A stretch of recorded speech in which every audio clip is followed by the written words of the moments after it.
Hello, good afternoon, and thank you for joining us once again on DojoLIVE, connecting with tech experts like you. My name is Kim Lantis, broadcasting live from one of Nearsoft's offices in Hermosillo, Mexico, as well with my teammate and coworker, Carlos Ponce. He's in our Mexico City office. Hey there, Carlos. So today's guest is here to talk to us about democratizing of entity resolution. So I'm pleased to present Jeff Jonas, the founder and CEO of a company called Senzing, the first real-time AI for entity resolution. So thank you so much for joining us today, Jeff. How are you doing? Hi, I'm good. I'm calling in from New Zealand, working remotely. From down under, you poor thing.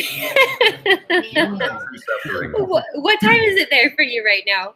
I still see a lot of daylight. Than it is for you. So you're actually tomorrow. Yeah, I am in the future. You are in our future. I am in the future. The whole company works remote. Anybody can work from anywhere they want. And that includes if they want to work at WeWork with a few other human beings, or they want to work if they want to work as they travel the world. It's all good. Perfect. Well, that's awesome. Good morning then, Jeff. Thank you so much for joining us. And we at Nearsoft actually also adhere to this idea of this working from home and remote element. So it's good to see that overlap in our cultures. A lot of benefit there, I think. So Jeff, as we get started, please share a little bit with us about your background and ultimately how that perhaps led to the creation of Senzing. What gave birth to the idea behind your company, or what problems it are that you're trying to solve? So I had a software company, and we were located in Vegas. The company was called Systems Research and Development, and we built some software for the casinos. We called it NORA, Non-Obvious Relationship Awareness. It helped the casinos better understand who they were doing business with. And ultimately, we did a couple rounds of venture capital in the early 2000s. And then IBM bought the company in 2005, January of 2005. And really the technology now would be called this class known as entity resolution. It's figuring out when two people are the same when they've possibly been described differently. Like one record says William and one says Bill. Okay. So IBM buys my entity resolution company, and then I spent a decade working at IBM, which was unexpected. I was the largest shareholder. No one expected me to stay, but I really love this type of work. It's so fundamental to so many businesses. And then while at IBM, we started working on a next generation entity resolution engine. We codenamed it G2. We started in 2009. And in 2012, we started shipping it. And we had some great deployments. And then in 2016, I talked IBM into a one-of-a-kind spin-out that they've never done. It's a really unique partnership. And so we formed Senzing, S-E-N-Z-I-N-G. It's kind of like the word sensing, but it's got a Z in it. So I see what you did there. And the .com was available, so we took it. And so what we're doing is we have this really proven engine that figures out who is who in data. It matches identity data, people or companies, and we're making it so easy. It is so easy to use now that it doesn't need training or tuning, and doesn't need experts. And unlike all the other technologies out there that do this, they're expensive and require experts. And we let people just download it and try it for free and clean up their address book if they want, for starters, then clean up Salesforce.com, and then go solve big problems on 100 million record data sets if they want, or bigger. Wow. So that's the idea behind the democratizing, like making it accessible, affordable. Yeah, there's like 50 companies out there that do entity resolution, and they all say call for a quote. And the really high quality stuff, and I've been guilty of this myself in all prior versions of Bad Jeff, is these are really $1 million software minimum investments to get into, and only the elite can afford it. And now literally, if you're a pet store owner and have duplicates in your Christmas mailing list, you can download it and use it for free. If you want to compare your vendors to this U.S. government regulatory list called OFAC, O-F-A-C, to make sure you're not, none of your vendors are on OFAC. As long as you have less than 10,000 records, that's free too. So we've just made it really accessible and easy You don't even need an IT department to use the desktop app version. And then we have a big engine. That's really great. That's really great. So let's talk about this 10,000 or less. What percentage of businesses or so do you think fall in, from your experience, fall into that category then? Like how broad did you open? It's pretty much everybody. It is.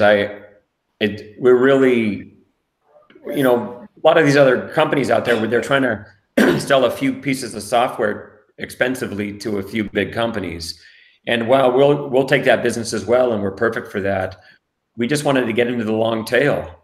We wanted to get all the way down to somebody that just wants to find all the duplicates in their address book or clean up their Salesforce.com duplicates. They literally, I mean, unless they have more than 10,000 records, they can just do it for free. You don't even have to enter an email address.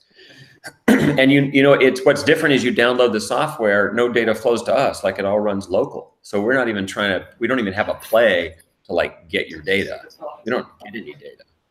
Wow, that's very, very cool. So let's talk about talking about this entity resolution, this idea. Let's bring it a bit down to earth for those 10,000 or less people similar to me who might not exactly understand what that is, or perhaps even the benefits of that. So can you explain why this is important and this problem? Yeah, so when I ask people, I start with your address book. It's not a super high value proposition because it's just your address book. But if I were to ask you, Kim, do you have duplicates in your contacts? Mm-hmm. Most people admit that. They go, yes, I do. So then I ask you this question is like, imagine that you're the only curator. You're the person that owns that data. Is only a few hundred or a few thousand names in there, and you have duplicates and you're the only curator. Well, imagine a social services agency, or imagine a bank or an insurance company.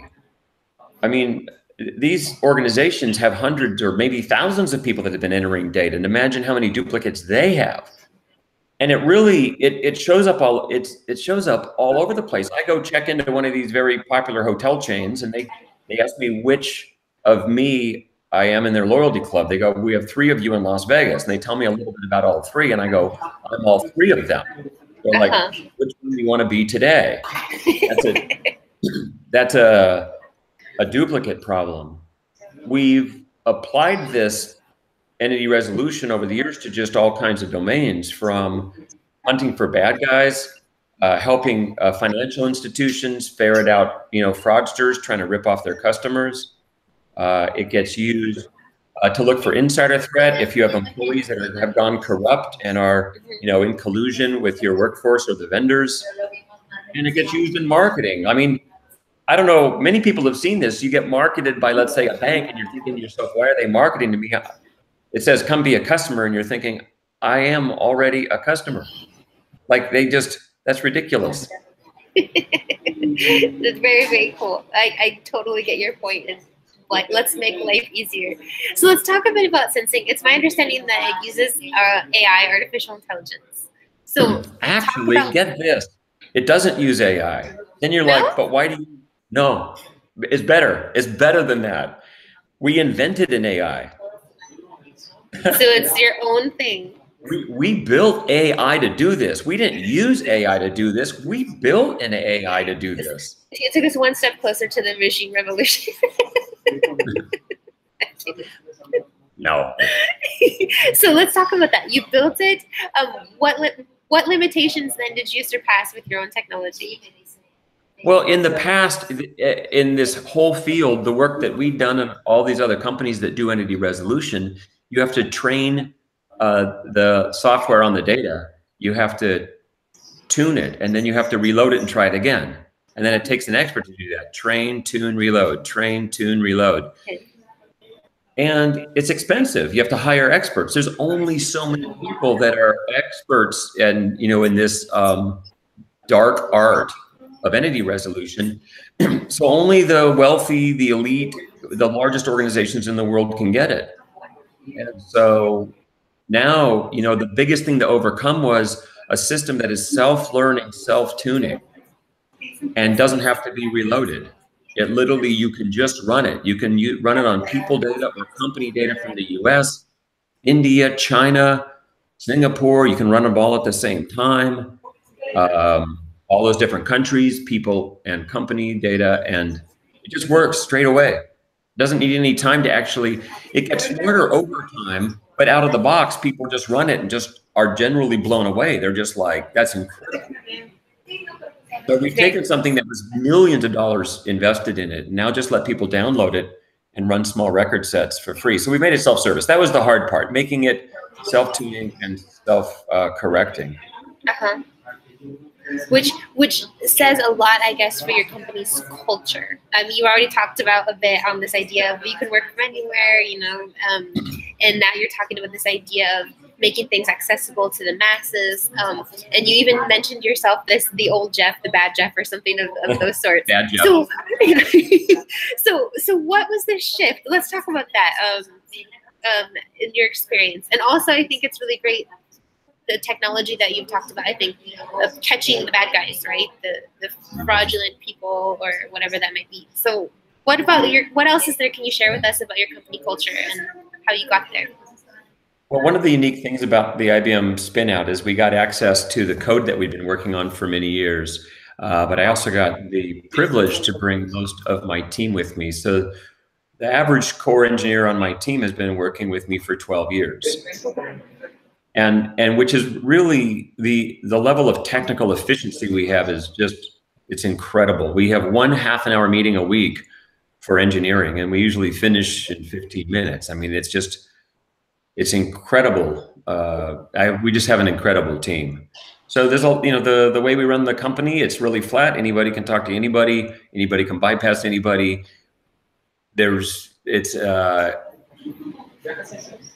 People tend to come and work with me and everybody else. They get so much pleasure out of it. Very few people ever leave. It's fun, and it's effective work. It's really fun when you work on things where you can see the effect out in the world. You know, when you find out that your software has helped save some 200 million in fraud to consumers, like $200 million that it would have been, you know, fraud taken from you. When we find out about a project where we've helped that, or another project where we helped reunify loved ones after a natural disaster because of entity resolution, you know, the team just gets a lot of joy out of that. It's like, woohoo! Yeah, that's awesome. Like, it's not just about, I think profit is the byproduct of a purpose. That is totally true. If you create something valuable, the money just flows. Well, yeah, just create valuable stuff. We're just trying to make it now that it'll dissolve under your tongue. Like, it's value. Entity resolution has always been valuable. It's just been hard. So now it's just like, now you can just download it and try it, and it just dissolves under your tongue. Well, congratulations. That's really, really exciting. So you've had this kind of whole journey to reach where you are, but as a founder of your company, if you had the opportunity to start over, would you? And if you would, what would you perhaps do differently? Why?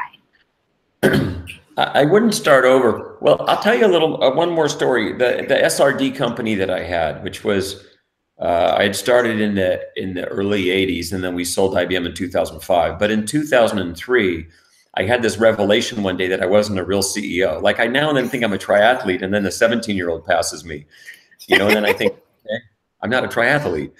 But I had lunch with somebody, and the way he was talking, I'm like, oh man, that's a real CEO. What am I? So I hypnotized him, and he became the CEO. His first big decision was, he'd tell me I wasn't a very good chairman of the board either. So I demoted myself to vice chair, but I had adult supervision, and I demoted myself to chief scientist. What is happening in Senzing is, after working most of my life for myself, and then 11 years for IBM as the chief scientist of context computing, entity resolution is a part of context computing, and being an IBM fellow, which is really prestigious, one of 70, I learned enough new things that I'm now enjoying the business design. And the engineering here, while I love to be involved in the engineering, our engineering is totally under control. It is like, doesn't need any more of my help. So I'm really enjoying the business design. And part of this design is to create things that are friction-free, so that people can just benefit from this really advanced technology at an order of magnitude less, or free or an order of magnitude less expensive. When you get to 50,000 records, it's $5 a month. Right, which is completely manageable. Yeah. Well, So anyway, congratulations. I wouldn't start over, and I love, I love what I'm doing. It's a hobby. It's not even work. I don't even have a job. Like, it's just so fun. That's incredible to hear. Sounds very near South, right? Yeah, there's a lot of similarities there, and congratulations for that. And yeah, I guess I think that you could see as a CEO, the best thing you did was to know when to get out of the way. Yeah, that's one thing to know. And I pondered that early on, and I'm not there yet. I'm still enjoying it, and I'm still, I think, fit for purpose.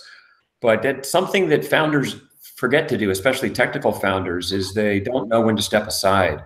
Mm-hmm. And now and then, that's not been a problem. I mean, look at the great successes of the big companies out there, But that's not that time in my company. When it does become that time, I will step aside and become the chief scientist or whatever I'm going to have fun doing, because I do, it's fun. But that, I don't know when that time will be. It may or may not come. No. I mean, get out of the way in the sense that, like, recognize. We actually had another guest speaker on DojoLIVE with a company called, I cannot recall his name, but his company was called Chorus, and what they actually do is build software for CEOs. And I think one of the biggest takeaways that he learned in his life was, as a CEO, this ability to recognize and understand that you don't have to be an expert in everything. You just have to know and be able to trust the people who are. Oh, I see what you're saying. By stand aside. Because in the first company, I just stood aside. I just put a CEO in place and then really stood aside. But yeah, when you have a team you can trust, and I certainly have that. But still, the role of CEO is to be able to orchestrate the resources in a way to maximize the opportunity and minimize the risk. Mm-hmm. And I'm enjoying that right now. Our company, including our heavily involved consultants and interns, is in the 20s, and I'm still enjoying it. There's not too much administrivia. We run a really simple organization. In the 20s of 20 people. We're maybe it's 28 people, including our heavily involved consultants, contractors, and interns, plus my full-time employed workforce, of course. Count everybody, we're at about 35, if you count advisors and stuff. So anyway, it's a decent size, and we're really productive. We're punching way above our weight. We just came out of full stealth in June. Nice. And yeah, we're going to democratize entity resolution. And you're excited about it. I see this, like, we're going to democratize. It's true. We're going to democratize. The pet store owner with duplicates on our mailing list deserves to actually solve that problem. The fact there's nothing to solve that problem in any mature, high-quality way, I don't know. I'm just making it not elite anymore. We certainly have software that solves problems for the elite. It's super sophisticated. But the fact we have shrunk it down so you can run it on a Mac or a Windows laptop and run 1 million or more records without an expert. Yeah, it's insane. Like, no one's done that. Like, 1 million isn't even a number that I think I can fully comprehend. And it's a small number, relatively speaking. Very good. So I think, Carlos, as we're coming down to the end of our time today, are there any questions coming in from Twitter or anywhere else? Yeah, actually, yes. This question here is coming from Aurora, one of our teammates. She's in Hermosillo right now. So Aurora, what she wants to know, Jeff, is basically, well, she told me that she's kind of playing around with the website, Senzing's website, and she noticed like these little things that move around like a web. When you're when you drag it.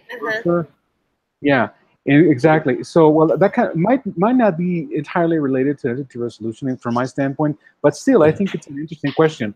Her question is, how do you go about planning for UX UI experience being optimal towards the end user?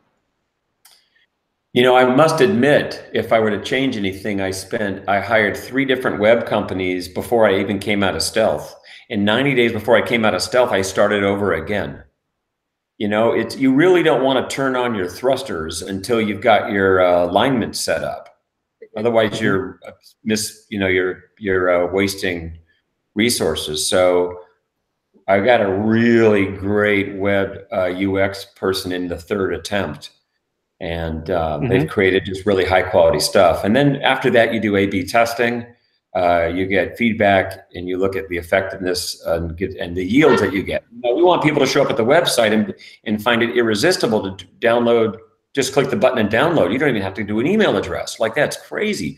And so now that we're out of stealth, we'll be measuring that, and then we'll be A/B testing that. We'll also be branding. We're going to take that web experience and look and feel and brand that all the way through the app. Right now, if you run the app, it's a nice looking app, but it doesn't have the exact same look and feel as the web. And even though you download it and run it local, we just really want people to be able to experience it as one flow.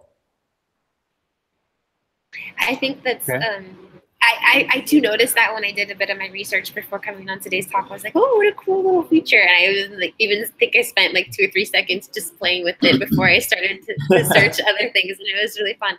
And I appreciate that. I think at Nearsoft, we do have a UX UI area. And I think it's interesting that overlap also of, like you said, it's a really important element that unfortunately a lot of people just don't take into account. That kind of, I'm sorry, I was just going to say, Kim, that kind of leads me to the next question that I have for Jeff is, this is of course, this is a UX feature, but how do you go about in general validating new features and functionalities in the market? In the market or in our product? You mean like what new features to add, or how do we test features that we've added? Yeah, how do you validate them before launching, for example, or before going to the next step, so to speak, or taking the next leap forward? You know, in the case of Senzing, we're fortunate in that our team has over 200 years of experience deploying entity resolution engines, and so we really know what the universe needs. Nearly whole spectrum, like literally nearly whole spectrum. And so what we're really only trying to do now, and we have more features planned for this G2 class of technology. G2 is the code name that we were building it. So we have a roadmap of the things that we already know the world needs, and we have an order in which it's getting built. It's why I don't need to do much more with it. Where we are spending our energies, though, is allowing the average person who's not an IT person, who doesn't know how to program, who just has learned what a CSV is, a comma-separated file. We want that person to be able to have a really smooth experience. And so that's not a bunch of features so much as simplification. So we're really now just creating simplification. It's the opposite almost. Yeah, it's a unique problem not to have. We've had that over the years. We've had a lot of having to learn about what features are needed. But for I'd say that 90% of the features that we need, we already know what they need, what our customers need. And now it's about putting them in the right order so that creates the most value the quickest. And we have a few years worth of features to add. Not to the core engine. The core engine mainly does everything we need it to do. I mean, we've been coding on it for 9 years. It's a high-speed transactional real-time engine. You can give it billions of records and do thousands of things a second in a real time. I mean, it's a hard-core engine. Again, it's the GUI and the user interface experience where all the work is now. I think our developers who are listening to you probably truly know that. It's all in C++. It's super low latency. I was going to ask you that. Very cool. Very cool. As we come to the end of our time together today, Jeff, I wanted to ask you if you have any final words of wisdom, and of course, if people want to know more about you or Senzing, where they might look. Oh, I don't know. I'm just kidding. Like I'm wisdomless. Yeah, good luck. Good news, I'm out of stealth. Senzing.com or Jeff Jonas, Senzing. Well, you'll find what we're doing. And we have a knowledge center where all of our, we've published all of our articles, so people can just go and read our technical articles. If you're a programmer and you want to integrate entity resolution into your product, that just uses the core engine API. So if you have C, Java, or Python and you want to embed entity resolution like a microservice, like a function into your system, our documentation's online. You can just cut and paste Java code and add it to your app. I mean, it is that easy. All of that's available on our Senzing.com webpage. Under support, you'll find the Knowledge Center. You'll find our API docs. Easy, easy, easy. Finally, that's the main point. We're democratizing entity resolution. It's human smart. We use the word AI because it's human smart. When you look at the results, you're just like, wow. A human might catch a few things you wouldn't catch, but it'll catch a lot of things a human would not catch. Right.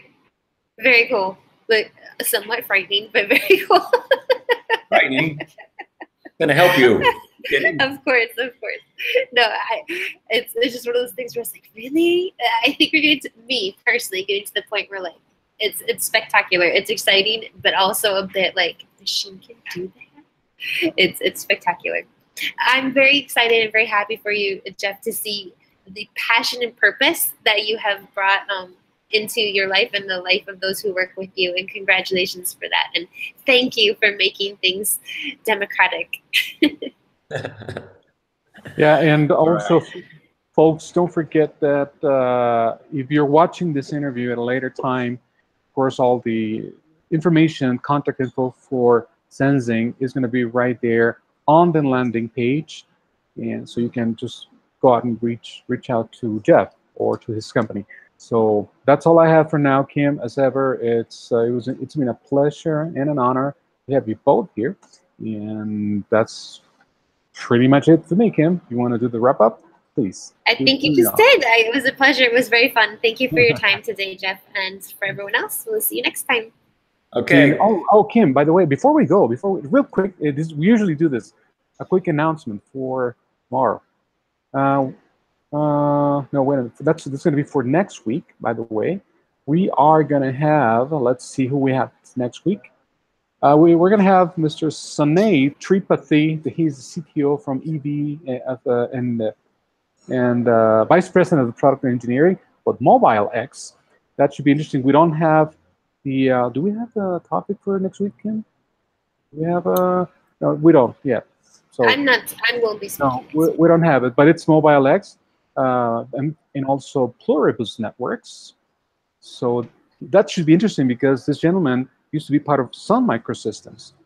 That's the company that one of our founders was part of many years ago. So that should be interesting. So stay tuned, folks, for Sanay Tripathi from Mobile Edge X. That's all I have. Thank you so much. Thank you again, Jeff Jonas at Senzing. Thank you. Thank you. Bye-bye, everybody.